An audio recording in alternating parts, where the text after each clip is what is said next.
Yo, what's up, guys?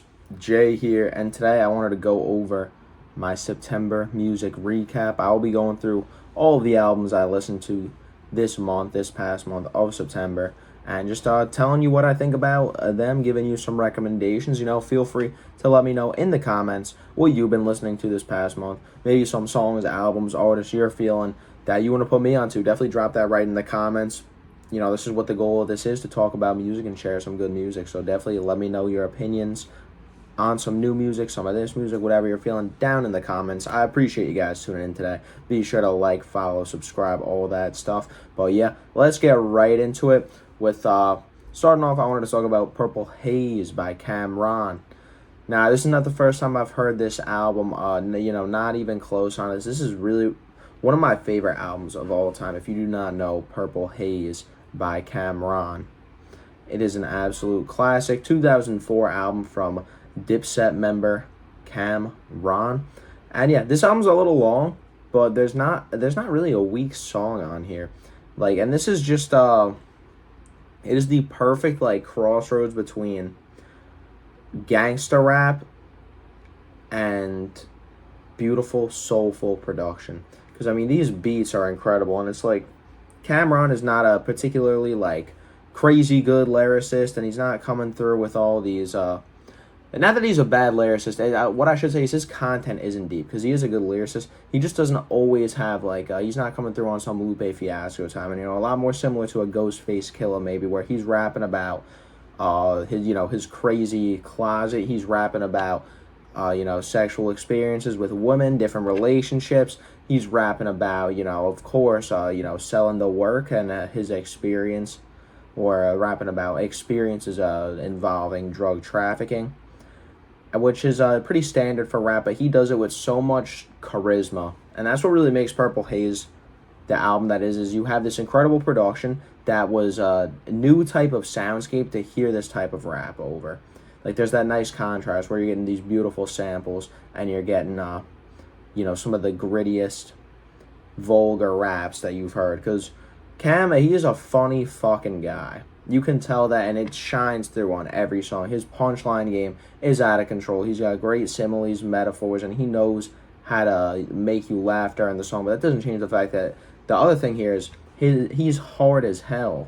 You know what I mean? This is just the type of music that goes hard in the whip, it goes hard in the gym, and it's still got that uplifting vibe to it. I love Purple Haze. Cannot sing the praises of this song enough. Like I said, this is a classic album in my opinion. This is, a solid 9 out of 10. Some of my favorite songs that I would recommend to you if you have never heard this, this is what I would say the essentials. You get the intro, more gangsta music, Get Down. Oh, the sample is crazy on Get Down. Down and Out with Kanye West is great. Let's see. The Dope Man with Jim Jones, also an essential. Adrenaline with Psychodrama and Twista has definitely grown on me, as well as Hey Lady. Then Dipset Forever is also, again, just an all-time classic song. Now, these recommendations I'm giving, it's not these are just the best songs on the album. These are songs that are all-timers for me, because like I said, every song on this album is good. There's no misses. Leave Me Alone Part 2 is great. Killer Cam's also a classic. I think that's got to be one of the top 5 songs on this album. Definitely a big recommendation from me. Like I said, solid 9 out of 10. And literally, I cannot I feel like I talked about this in a past video I did, talking about what I'm listening to, because this is always in rotation for me. Genuinely one of my favorite albums, and it's iconic New York at its finest. Next up, I got an album that I actually just listened to today, so it's going to be on the October recap as well, but Am I the Drama by Cardi B. This album pleasantly surprised me, if I'm being entirely honest. I never listened to Invasion of Privacy, but I know the album gets a lot of hate for not being good, but I also know Cardi B gets a lot of hate for not being good when, in my experience, I never really thought that to be the case. She makes trap bangers. She goes hard. She has, again, similar to Cameron, she has good punchlines. She could be funny on the track. Not at all in the same lane, though. Cameron, again, just to backtrack on that, literally, his charisma, personality, humor, the way he lets it shine through into his music is what made Purple Haze such a special album. But anyways, going back to Am I the Drama, fresh off the listen, this was a pleasant surprise to me for someone who went in with no expectations. This is like a solid 6 for me, maybe even a high 6, which is, it's a good album. It's a good album. It's definitely long, but it carries its time well. It does start to feel like it's dragging towards the end, but honestly, Cardi held 23 tracks, a lot better than I expected going in. You see this lineup before you listen, you're like, all right, this is going to be a mess. But no, there's good songs here. These are not all-time great songs, but my favorites are Magnet is absolutely one of the biggest bangers to come out this year. I mean, that shit is hard, it's catchy, that futuristic kind of beat is crazy. And Cardi, a lot of times can flow really well. I don't know, like, she's really good at getting into certain pockets and just making super catchy music. I don't think she gets a lot of credit for that. But I like Pick It Up with Selena Gomez as a more so pop attempt, to be honest. The dreamy production on that album, the kind of uplifting vibe there, it definitely worked for me. Salute also goes hard, is another banger. Man of Your Word, not a song I would revisit in terms of, like, it's not sonically the most pleasing to me, but the actual content here is awesome. Cardi is super personal about her relationship with Offset, which is a kind of a big theme in this album, of course, coming off of their divorce.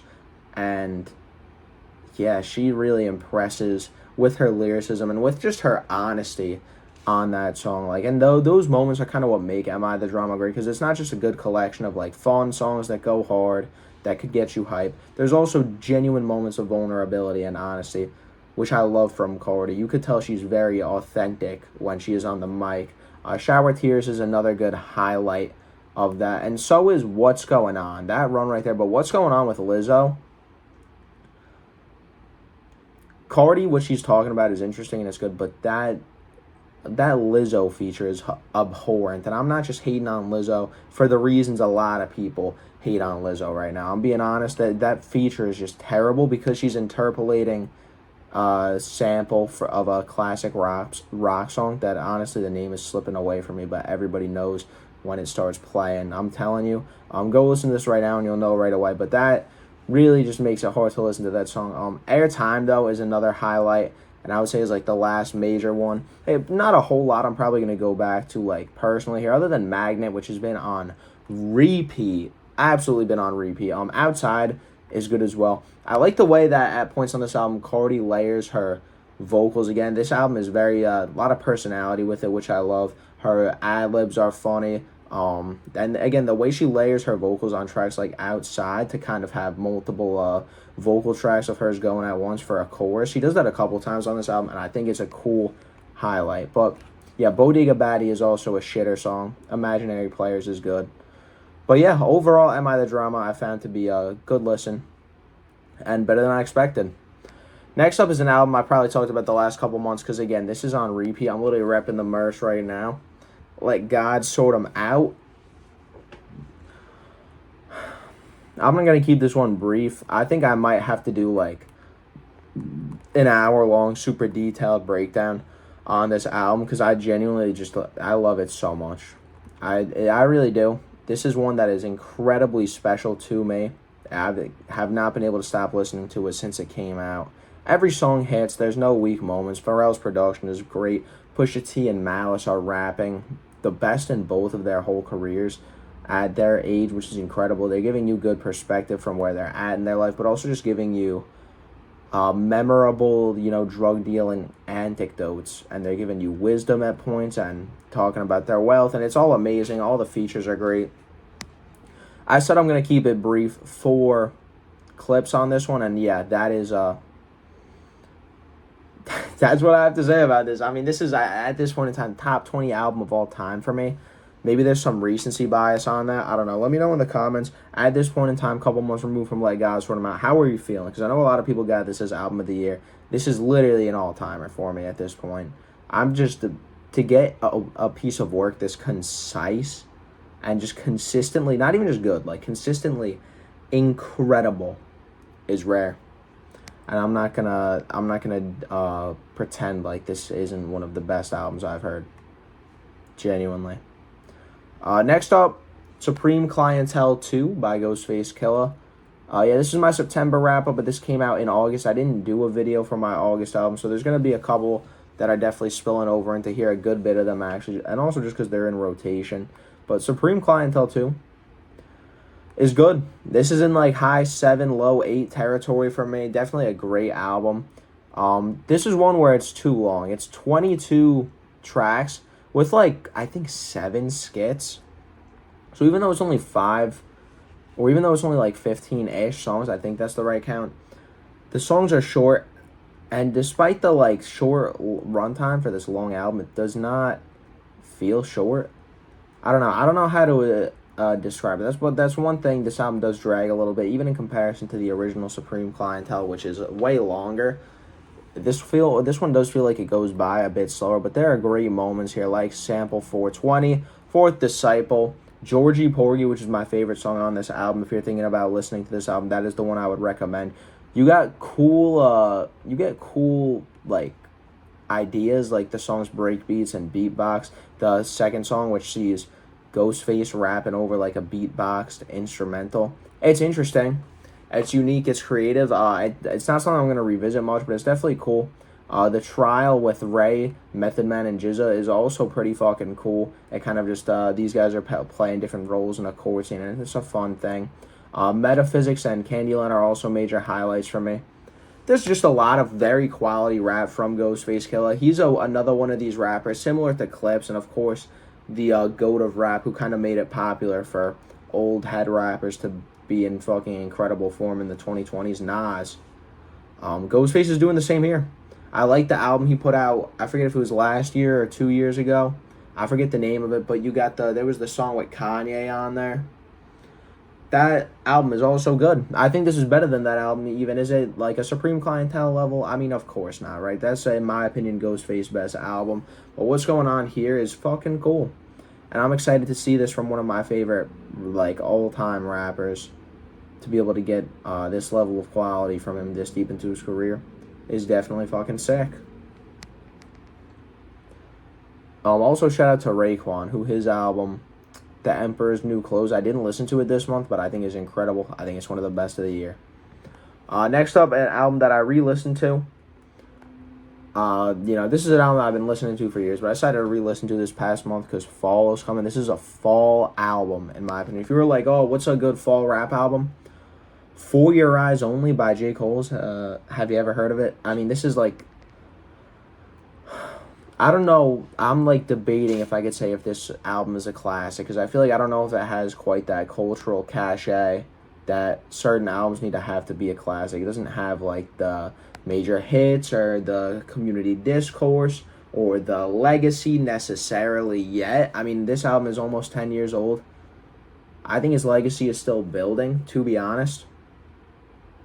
This is the type of album that when I had listened to it, I already thought this was J. Cole's best album for at least a little while, maybe like a year or two. This switched into my best J. Cole album spot. And after listening to it again recently, I think it even goes further ahead of the rest of his albums. I mean, this is super impressive to me. I would go as far as to say like a low 9.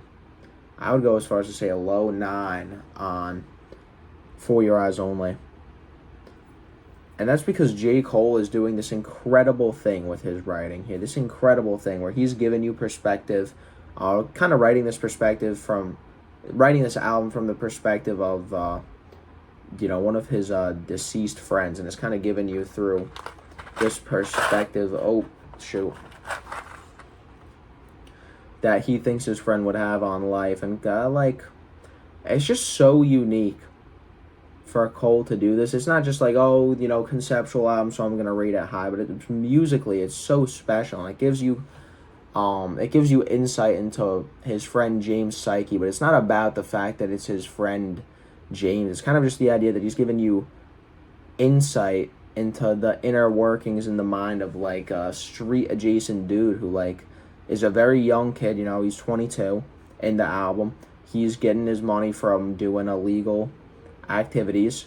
He is got a child on the way, and he clearly it's a lot of different emotions. Like, there's so much going on with, like, you look at a song like Change, where J. Cole is asking for better days. He's asking for things to change in the world. He is talking about his problems, James's problems, of course, and kind of like this, the society, the structural conditions in certain communities that lead to an increase in violence and to obtaining money through illegal ways, and the societal constructions that lead to that to happen. And he's kind of just praying for better days, like he says on that track. That's probably the best song here. I would say Change. For Your Eyes Only is obvious. Like, For Your Eyes Only is the best song. Change is like the most accessible. But For Your Eyes Only is just an all-time rap song. I mean, it is incredible. Great closer to this project, and J. Cole is just rapping on point the whole time. Deep into his storytelling bag. Holy crap. The Fold and Close and She's Mine songs like get clowned on so much, and I don't know why. I'm just gonna go ahead and say it. I don't know why. She's Mine Part 1 and Part 2 are, slower, kind of like these intimate R&B adjacent songs where J. Cole, where love is being professed. Same with Fold and Close, and it kind of has this spunky beat about wanting to fold clothes with, his wife. And if you're someone who, hates on these songs, I'm gonna assume you probably haven't, really been in love like that, had an intimate relationship like that, because I feel like when you listen to this type of music, it's the stuff that's these songs are meant to make you invoke and, put into your own life, kind of insert them into yourself. I think that's the point of those tracks, again, is those cross sections of emotions. This is J. Cole's way of having you empathize with the street guy, drug dealer, a way of humanizing him to such a different level. And the fact that these songs do it in such a great way, I think is incredible. This album is not talked about enough as one of the greats of the 2010s. But honestly, I know this is a hot take, so let me know in the comments what you think J. Cole's best album is, because I know a lot of people think this is boring, falls short. Again, the songs I was just talking about getting hate, but like I said, overhated for sure. Next up, I wanted to talk about, funny enough, J. Cole's Dreamville signee, J.I.D., and his most recent album, God Does Like Ugly, which did come out in the beginning of August. I did not talk about this album on my channel other than, by the way, any, album that's come out in the last few months, there's going to be a couple of them on here. I did talk about in my summer of 2025, August and July, why hip-hop was so great those 2 months. I did a video on that. It's on this channel if you want to hear me talk more in depth about albums like God Does Like Ugly and some other albums that aren't even on here, like Starline and so many others. I think it's a good video, and I think if you want to hear my opinion and get to share your own opinion in the comments, definitely check that out as well. This I might brush a little quicker by for God Does Like Ugly. It's so interesting to learn that J.I.D. was working on God Does Like Ugly at the same time as the Forever Story, because people say this sounds like the B-sides to it. And it's just weird to me because, this is clearly not the B-sides to the Forever Story, but you can tell they were kind of made in tandem. And it's because they kind of contain, the same ethos, this idea of spirituality really runs through this like it does the Forever Story. And the Forever Story harps a lot more on family. Family is the clear theme through that, with spirituality being a close second.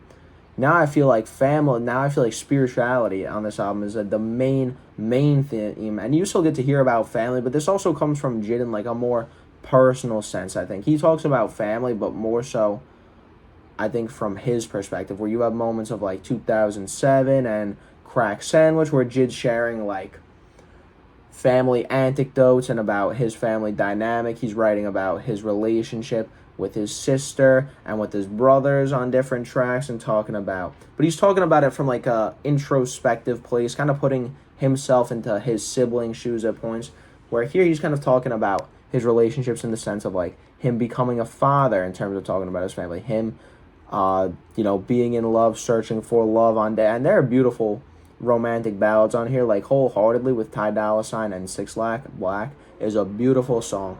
Absolutely beautiful song. The instrumental's great. Jid's singing is better than ever. Nobu with Jesse Reyes is also a great love romantic ballad. One of my favorite songs on this album. But you get a bunch of different vibes. This album kind of has a looser feel to it sonically than The Forever Story. The Forever Story is very, it's very concise. That's one of the reasons this is incredible as it is. This, not that it's not concise, but you get a variety of different soundscapes and musical ideas that all kind of give to the same concepts, which is pretty much spirituality, being appreciative, thanking God, taking advantage of the opportunities that he has, which this album is great. I think it's great. It's a high 8 for me for sure. Another great addition into Jid's catalog. I would say his second best album. And it's because you got such a bold intro like You Ugly with West Side Gun, where it's absolutely just, the album God Does Like Ugly. Jid's kind of getting into the ideas about being ugly and how God loves everyone. Forgive me if I'm coming through not the best with this. I'm not a particularly religious or religiously educated person. Glory, also a great track that's kind of carrying these themes, where Jid is thanking God for the life that he has and spreading religious positivity.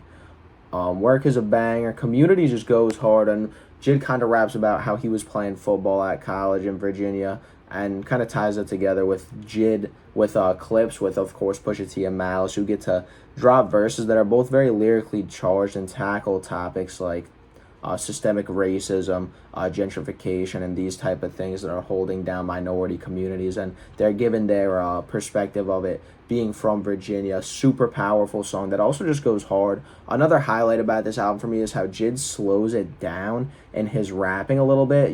He's normally super fast rap guy, and he's got the crazy flows and flow switch, and he still does it at points here, but I think here he's kind of slowing it down a little bit of a change in tempo at points, which I think is cool and allows some of his songwriting to land more of a punch.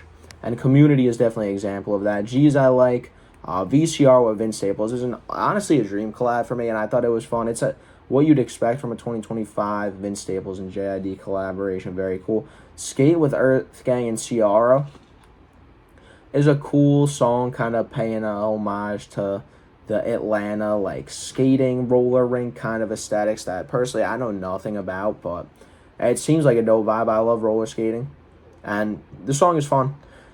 It's very fun. You kind of get those disco style drum beats that are very much dance vibes. What We On with Jid and Don Toliver saw some messing around with vocal inflections and the pitch of both of these artists in their voice, and I think it was just an awesome collab, to be honest.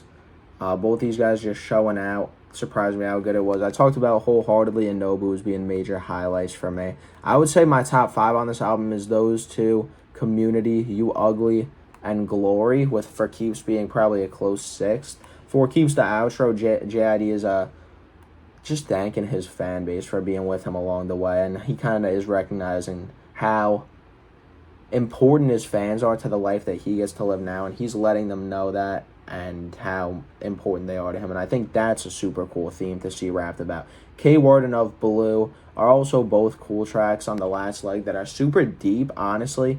One being about karma, that being the K-Word. I like both of these tracks along. Get lost in them a little bit. As technically and lyrically as impressive as they are, because these are honestly some of the biggest emotional conceptual points on the project, and they do a great job of that. They just don't have the same type of replayability that certain other songs on this album do for me, personally speaking. And then On McAfee is just a miss for me.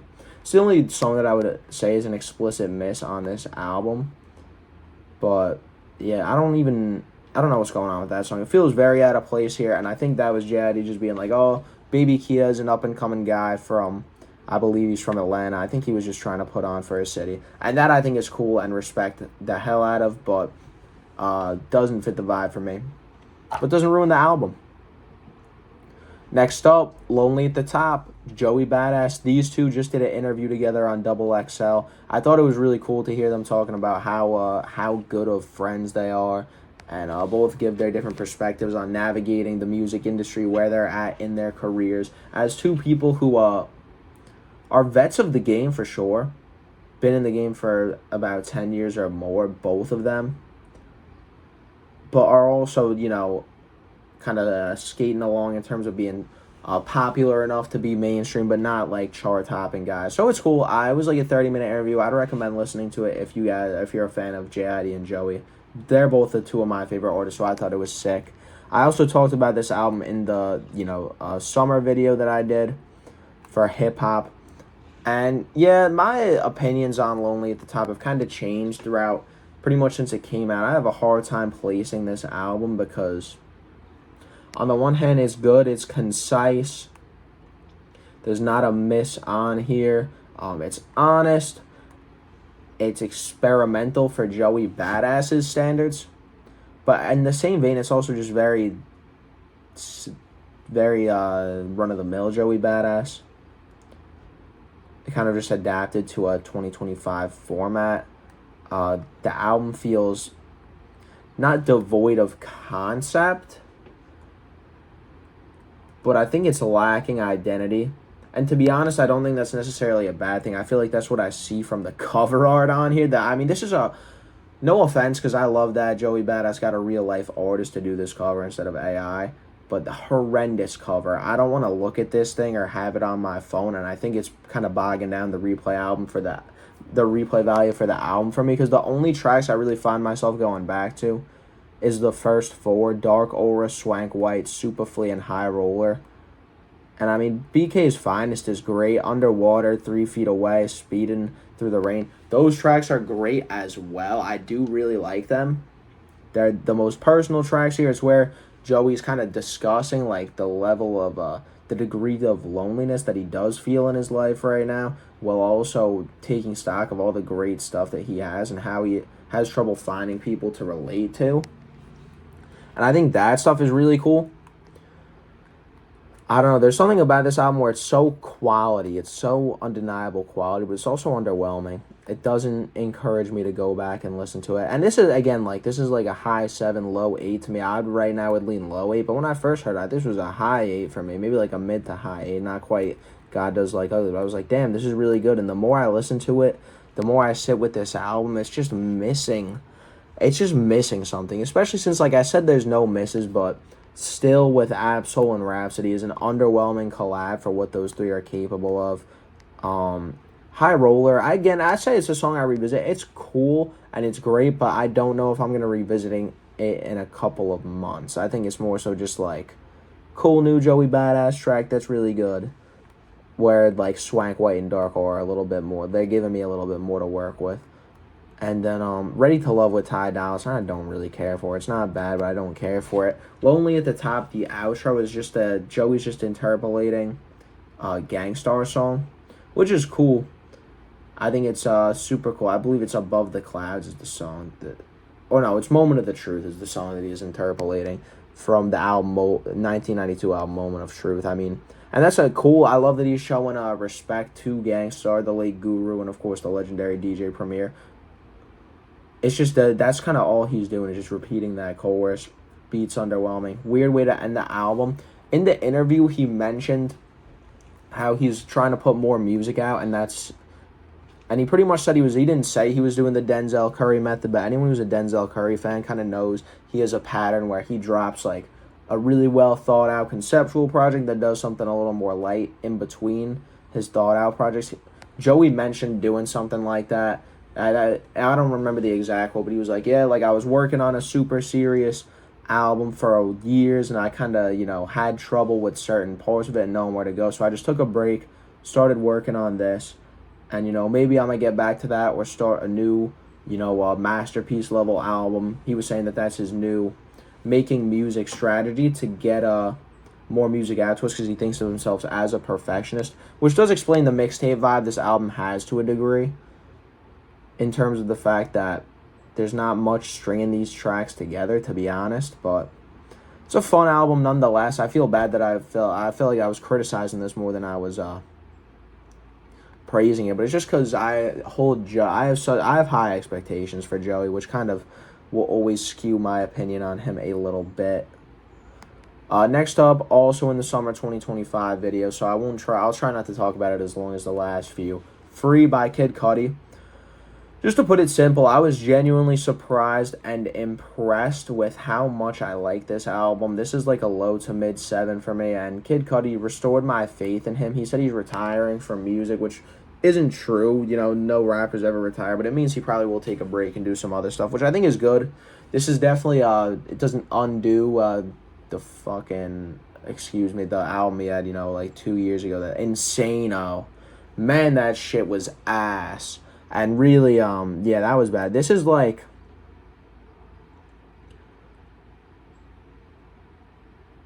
this is Kid Cudi is Sick. Sick by Earl Sweatshirt is the album I'm referencing, and it's because this is like a couple things. It's sonically and lyrically similar styles to like his original works, Man on the Moon, A Kid Named Cudi. The lyrics are a lot more hopeful here. He talks a lot more about finding happiness and where he kind of at points dives deep into why he struggled to find happiness in his younger years, which are questions he's searching for answers for in his early music, like Man on the Moon, which is so, such a deeply important album. So now he's kind of coming through with a more introspective and mature point of view as he's reflecting on his past life. He does a really good job of merging together like rock aesthetics and rapping and singing, because like Kid Cudi clearly always was interested in the rock lane. You look at some of his biggest album flops of all time, and it's because he was trying to get super rock with them. And there are a couple songs that incorporate heavy guitar use in a really pleasing way. My favorite songs I would say is Truman Show and Past Life. I think Saltwater and Stargaze. I think Past Life, Picnic in Paris, and Stargazing is a really good 3-album run. If you haven't heard this album, I would recommend listening to it, especially if you're like a Cudi fan. Next album, all-time classic, recently named the best rap album of all time by none other than Professional Rage Baiters Pitchfork Magazine. This is like a cornerstone rap album for my music taste. So I was just re-listening to it while I was doing a nice bike trail, which was beautiful. But this is just an album I could throw on every now and again, a couple times a year, probably 4 or 5. And it's just like a classic for me. But it's also one of the best albums of all time. Potentially, I would say I'd throw for my top 15. It just doesn't get better than this when it comes to like a gritty gangster rap album that is just menacing. It is eerie, but it is also, the rapping and production is just such high quality. There's not bad songs here. There's just great moments all throughout. And again, kind of like I was saying about Let God Sort Him Out, is just so consistent. The level that Prodigy and Havoc are able to contain for, it's a 16-track album, but let me check real quick. We're looking at 1, 2, 3. You got like 13 songs here, like the Let God Sort 'Em Out, and the quality is just so high. So high. Some of the best songs, of course, Survival of the Fittest, Eye for an Eye. Up North Trip, I think, is great. Right Back at You. Cradle to the Grave, Shook Ones Part 2. That's probably the top 5 right there. A lot of historically great rap songs. Drink Away the Pain, I also think is a really cool like mental health nod for the time here, where like you clearly have the song where Q-Tip is who features here, as well as Mobb Deep, are rapping about how they deal with the stress from the type of lifestyle they live and how that's toxic. And this was like not that common for this time, and I think is a cool song. If you haven't heard this album yet and you're watching my video right now, go listen to this shit. Like, honestly, come back after, but this is just a classic album that I think anyone who calls themselves a rap fan should hear. Same with my next album, Illmatic. I listened to this on that same bike ride. Again, one of my favorite albums of all time. Personally, one of the best albums of all time, but like also one of my favorites. Top 10 for favorite, and just like mid as objective as I could get, if not higher than that. And it's, again, this concise track list where you get 9 songs that are at such a high level. The World Is Yours, I would say, is the best rap song of all time. I mean, fucking what else is better than that? Even, I mean, the 3-track run of New York State of Mind, Life's a Bitch, and The World of Yours. I could talk. This is one of those albums that I should really make a video about, just dissecting, talking about how important it is. Because, I mean, the eclectic producers are great. You get this, like, kind of light New York sound that's not quite gritty gangsta, but you do have the moments like New York State of Mind that do bring that feel, and the rest kind of has more of a uplifting vibes at points, kind of jazzy even at points. Like on Life's a Bitch, like Nas's lyricism is just out of control. He's giving you great perspective, even though he's such a young kid, giving you scenes from the world he's growing up living around. I mean, there's nothing not to love with this album. It's just so fun. Nas's charisma just shines through. Another album, if you haven't heard Illmatic and you're on this channel, go listen to Illmatic, please. This one you'll probably see me talk about a good bit throughout my time, just because I listen to it, you know, a good amount, because it's such an important album. Switching it up, I got Kiari by Offset. This album, I did talk about briefly in my 2025 video. This album, I was disappointed in it upon returning to it after my first listen. I thought this was, you know, like, good as fuck. I returned to it and I'm let down. Maybe it's because my hype was dying out a little bit, but I think one of the main reasons why is because Offset talks about, you know, the divorce with Cardi B here as well, like Cardi does, but it's just not, like, it feels so forced, because he's not really talking about, like, you know, like how Cardi B said on the feature on Young Thug's album, how I lost my best friend and that guy's still alive, like, where you're getting, like, super, like, personal, authentic bars, where, like, Offset's just, like, I got a bitch last year, now I lost a bitch last year, and I replaced her with new bitches this year, and it's just kind of, like, a lot. Most of the times he brings up the divorce, I would say probably all of them, is in that kind of manner, where it's just, like, I had an old girl, now I got a new girl, and it's just, like, kind of lame, especially from a guy who got divorced mainly because he was cheating. Now he's just coming and being like, oh, I replaced my old one with the new one, and it's like, it's the big 25, man. Like, people don't really want to hear that shit when you know it's ostensibly true, and that those problems created problems for your love life, and also just the fact that it's not authentic. Like, I have serious doubts that Offset's just brushing off a divorce of a 7-year marriage where he has multiple children with this woman as just being like, oh yeah, like, it's cool because I'm with other girls now. Like, I seriously, you know what I mean? Like, it just comes across as fake, and it's not a good look. Not a lot of highlights. I mean, I think this album is good. Like, I don't think it's bad. It's probably like high 5 to low 6 territory. Different Species with Gunna, I think, is good. Bodies with Jid, I think, is good. The intro Enemies, I like. Folgers, I like. Checkmate and Calories are cool. And, you know, like, Favorite Girl, Never Let Go, kind of have these brief moments of Offset talking about the divorce, but it's kind of in a weird, sporadic way. Kind of not really being like, oh, I actually, you know, it's kind of like you can't really decipher where his feelings are. And, like, you can tell through this video that I do value, like, being able to tell when an artist is being, like, authentic and genuine, and here you just can't do that. He also talks very briefly about the death of Takeoff on some of these last couple tracks, and it's just those parts get to me. I'll be honest, those parts definitely get to me, but overall this album is it's pretty good. One night this past month, I did have to, you know, throw it back to a different time. Throw it back to a different time and get with and re-listen to Meet the Woo 2 by Pop Smoke. Of course, I hail from the great New York, live in the great state of New York. So when Pop Smoke was coming up, that was genuinely a time where everybody throughout the whole state, throughout the whole country was listening to this guy. But being from New York, it felt, you know, it was a moment. It was a moment that everyone was in on, and I thought that was super cool. So I threw this on, a couple weeks ago, and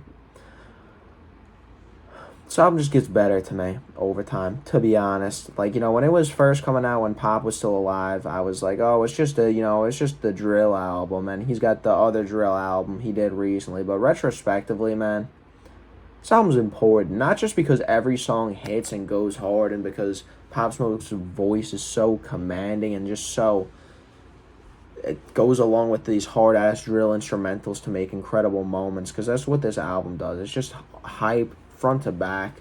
Not a bad song on here. This is a low 8 for me. I've been thinking about it, and maybe I'll do a longer piece on this, but I think that this is Get Rich or Die Trying for the 2020s. Let me know what you think about that take in the comments, because I got a couple reasons. It's like, you got a big New York rapper with an iconic voice, known gangster who has, afflicted crime past, afflicted past of violence, incredibly big and popular in the state of New York, but also nationwide with major hits and viral moments. And just the main thing that I'm going to say, aside from, like, obviously content-wise, you get the music, or you get the tough guy stuff and the lady stuff and the drill stuff, but it's really the fact that Pop Smoke is a fresh-faced artist who took a production style from another area and popularized it in New York. Where the type of beats 50 was rapping over, these Dr. Dre beats, that was a switch up for the style of New York. Obviously, New York is the land of the boom bap, the home of hip hop originally. So the type of production that was on Get Rich or Die Trying from Dr. Dre was kind of a different mix of things, with 50 co-opting that sound and bringing it here. Pop is doing the same with essentially UK drill. I mean, New York drill and UK drill are slightly different, right? Like, they have a couple of different things, but it's taking this already existing popular style and doing it, as big as possible, doing it the New York way. And yeah, Meet the Woo 2 is just awesome. It's an awesome album. Next up, another album. I heard this before this came out earlier this year. I Love You Again by Reason. I was just Reason's such an underrated rapper, and I was thinking about where his place in the rap game is and where he has potential to go, because he does have I think he has potential to get maybe a couple hits under his belt if he had the right opportunity. But he's also a great lyricist and great rapper. He's like a jack of all trades, master of none type of guy. So I threw this on just to re-listen. It's a short album, 10 tracks, super fun, high pace, high energy moments. 100 freestyle with Ben Riley is great, I would say. Not What You Think with Boz is great, I would say. Cross the Waters with Hit Boy is great, as well as Hold That with Coyote and Ransom. You get a couple of different sounds and styles on this album. Well, it's all just overall high quality raps. This is like a low to mid 7 for me. It's not anything super special, but it's just fun and it's just quality raps. I'm glad that I re-listened to this, and I would recommend this album. Next up, another summer 2025 album, Where Is My Head by Rich Brian. I talked about this album briefly in that video that I keep referencing. If you want to get more concise, coherent thoughts, go check that out. But this is just another amazing album from Rich Brian. Rich Brian is very good at making his albums a snapshot of where he is at his life. He gets introspective at points. He talks about his current life. He just fucks around and makes a banger sometimes. He gets experimental. And it's just I feel like Rich Brian's last couple albums, they're just a snapshot of where he is musically, where he is personally, where he is in terms of his own growth, looking at his past life. And you would go into every Rich Brian album getting a different version of Brian. It's a very cool, snapshots of his growth. This, I think, is probably his second best album. It's a mid-8 for me. Favorite tracks would be Fat Cat, Starving Dogs with Maxo Cream, just goes hard as fuck. Ma, Time Zones, and Jelly Air Island, I think, are probably the best songs. You get great lyrical highlights from Rich Brian. If you've never listened to Rich Brian before, I think this is a great place to start. Go check this out. Another one, we got 4 more. This also was the third album from that little bike ride I was talking about, Midnight Marauders by A Tribe Called Quest. 1993 album, another absolute classic. I think this is Quest's best album. Not the first time I've heard this, of course. Super concise track list. Q-Tip and Phife Dawg in particular do an awesome job of just being fun, charismatic, tour guides through this little album that's got the soulquarian jazz style going on, but it's also very rooted in the drum patterns that they have, which are awesome. This is like early-ish hip-hop, like I said, 93, so this is like different than gangster rap. This is more similar to 80s hip-hop. You got great features from Troy the Dove on Award Tour and Busta Rhymes on Oh My God. So many memorable tracks. Electric Relaxation, Lyrics to Go, The Chase Part 2, We Can Get Down, 8 Million Stories, and Award Tour are some of the tracks of all time. All of them have a good claim to being like top 20, top 50, top 100 hip-hop songs of all time, depending on which ones we're talking. Like, Electric Relaxation is probably a toss for the top 20 for me. All-time songs. If you've never heard A Tribe Called Quest and you're a rap fan, you got work to do. I mean, this is just... The writing is fun because it's like eclectic and kind of stream of conscious at points, but also very socially conscious at points. And Q-Tip and Phife Dawg just have fun with it. That's what I love about their music. They just have fun with it, and it just bleeds through the charisma, the enjoyment.